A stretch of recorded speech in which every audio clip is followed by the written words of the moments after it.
সবচেয়ে বড় কথা, ইংল্যান্ড এবং আমেরিকায় হাজারো হাজারো মানুষ, বিশ্ববিদ্যালয়ের ছাত্ররা, শুধু মুসলমান নয়, সাথে খ্রিস্টানদেরকেও নিয়ে আমেরিকার বিভিন্ন গুরুত্বপূর্ণ জায়গায় বিক্ষোভ হয়েছে।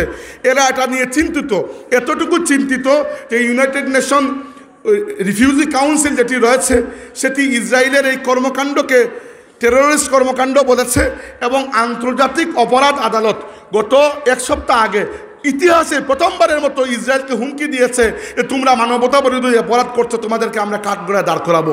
এই যে পরিবর্তন এসেছে এটি কি জন্য জানেন? কোনো রাজা বাদশার জন্য নয়, কেউ করে নাই, আমরা করেছি আমাদের ওই মোবাইলের মাধ্যমে।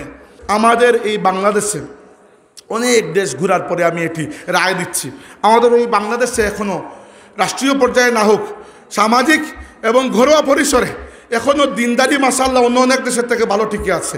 এইটাকে আমরা নষ্ট হতে দেব না, এবং নষ্ট হতে না দেওয়ার জন্য আমাদের গিট্টু লাগবে। এই গিট্টু হচ্ছে এই মাহফিলগুলা, এগুলোকে আমরা জিন্দা রাখবো ইনশাআল্লাহ, এগুলোকে আমরা জিন্দা রাখবো। আমরা আমাদের মসজিদকে জিন্দা রাখবো, মক্তবকে জিন্দা রাখবো, মাদ্রাসাকে জিন্দা রাখবো, খানেখাকে জিন্দা রাখবো, মাহফিলকে জিন্দা রাখবো, এবং আমাদের সামাজিক পরিসরে যে দিনদারি টিকে আছে সেই দিনদারি কমবে না, বরং সেই দিনদারি নিয়ে আমরা এগুবো, অর্থনীতির দিকে যাব, রাজনীতির দিকে যাব।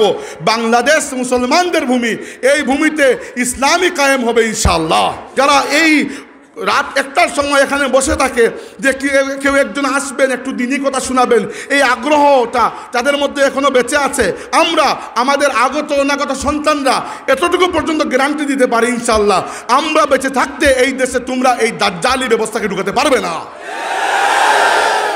বাংলাদেশেও একদল দাজ্জালের চেলা চামুন্ডা ঢুকেছে বাংলাদেশের শিক্ষা ব্যবস্থার মধ্যে, তারা ঢুকাতে চাচ্ছে ইসলাম বিরোধী অনেক কিছু, এবং এগুলোর মাধ্যমে তারা চাচ্ছে আমাদের ভবিষ্যৎ প্রজন্মকে ইসলাম এবং মুসলিম পরিচয়হীনভাবে এমনভাবে গড়ে তুলতে যে এরা মানুষ নাকি বানরের সন্তান সেটি নাকি বোঝা যাবে না।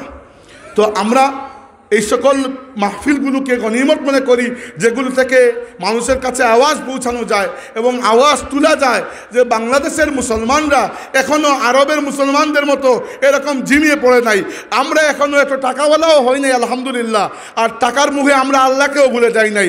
যতদিন পর্যন্ত আমরা আছি, যারা এই সকল আল্লাহর ওলিদের সাথে সম্পর্ক রাখে, যারা এই রাত 1টার সময় এখানে বসে থাকে যে কেউ একজন আসবেন, একটু দিনই কথা শোনাবেন, এই আগ্রহটা তাদের মধ্যে এখনো বেঁচে আছে।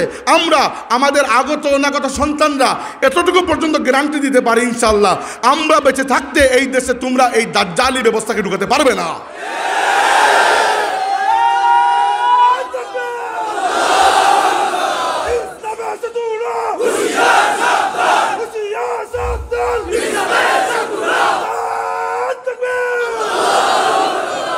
হাজিরিন, শেষ কথাটি হচ্ছে, এবার আমাদের প্রত্যেকের ঘরে ঘরে একটি দুর্গ গড়ে তুলতে হবে, ইসলামের দুর্গ।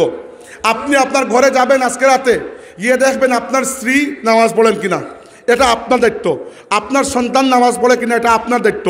যদি না পড়ে আপনি ফেইল, আপনি টোটালি ফেইল, এরপরে আর সরকারের দোষ ধরে কোনো লাভ নাই, আপনি নিজেরটা কি করছেন। দ্বিতীয়ত, আপনার সন্তানকে স্কুল মাদ্রাসায় পাঠিয়ে নিশ্চিন্ত হয়ে যাবেন না যে শিখে আসবে, সুশিক্ষার পরিবর্তে হয়তো কুশিক্ষা লাভ করে আসতে পারে। এজন্য নিজের ঘরে একটু তরবিয়তের ব্যবস্থা করেন, শিখান এটা যে বাবা বড়দেরকে শ্রদ্ধা করতে হয়, ছোটদেরকে দয়া করতে হয়, এগুলো উঠে যাচ্ছে এখন, এগুলো শিখান। আমি শুধু সমস্যা বলি না, আমি সমাধানও বলতে চাই। 3 নাম্বার হচ্ছে, যারা তরুণ, হ্যাঁ আমার তরুণ ভাইরা, অনেক তরুণকে দেখছি, আপনার হাতে যে সোশ্যাল মিডিয়া আছে সেটি আপনার জন্য একটা বড় শক্তি। যেখানে ইসলাম বিরোধী, দিন বিরোধী কোনো কার্যক্রম দেখবেন, সেখান থেকে একটা আওয়াজ তুলবেন। এই আওয়াজগুলো 1, 2, 3, 4 করে করে বিশাল সমুদ্র হয়ে যায়। এরা ইন্টারনেটের কল্যাণে অ্যালগরিদমকে মডিফাই করে আমাদের আওয়াজগুলোকে দমাতে চায়। দেখবেন ফেসবুকে আপনি ফিলিস্তিনের পক্ষে কিছু লিখলে অথবা ট্রান্সজেন্ডারের বিপক্ষে কিছু লিখলে আপনার রিচ কমিয়ে দেওয়া হয়, কিন্তু এবার এটা হয় নাই। ফিলিস্তিনের প্রশ্নে মুসলমানরা অনলাইনে এরকম ঝড় তুলেছে যে ইউরোপ আমেরিকার মসনদ কেঁপে উঠেছে। এরা বর্তমানে তাদের পলিসি কীরকম তৈরি করবে সেটা নিয়ে দ্বিধাদ্বন্দ্বে ভুগছে। যে জার্মানিতে আমি থাকি, যেখানে কখনোই ফিলিস্তিনের পক্ষে মিছিল মিটিং করার অনুমতি দেওয়া হয় নাই, এবার প্রথমবারের মতো আমরা করেছি। সবচেয়ে বড় কথা, ইংল্যান্ড এবং আমেরিকায় হাজারো হাজারো মানুষ, বিশ্ববিদ্যালয়ের ছাত্ররা, শুধু মুসলমান নয়, সাথে খ্রিস্টানদেরকেও নিয়ে আমেরিকার বিভিন্ন গুরুত্বপূর্ণ জায়গায় বিক্ষোভ হয়েছে।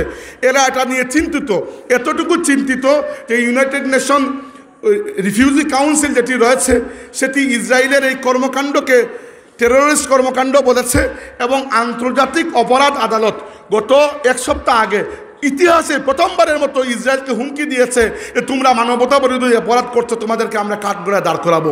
এই যে পরিবর্তন এসেছে এটি কি জন্য জানেন? কোনো রাজা বাদশার জন্য নয়, কেউ করে নাই, আমরা করেছি আমাদের ওই মোবাইলের মাধ্যমে। আমাদের এই শক্তি আছে। অতএব আপনার হাতে যে সোশ্যাল মিডিয়া, এটির ব্যবহার আপনার হাতে। আপনি এটি দিয়ে কী করবেন? ওই চুল রঙিন করে টাইট জিন্সের প্যান্ট পরে খালি টিকটক বানাবেন, নাকি এটিকে কাজে লাগাবেন কোনো একটি ভালো কাজে? যদি কাজে লাগাতে পারেন তাহলে দেখবেন এই ছোটো ছোটো আওয়াজগুলো অনেক বড় আওয়াজ হয়ে যাচ্ছে। আর 4 নম্বর যেটি বলতে চাই সেটি হচ্ছে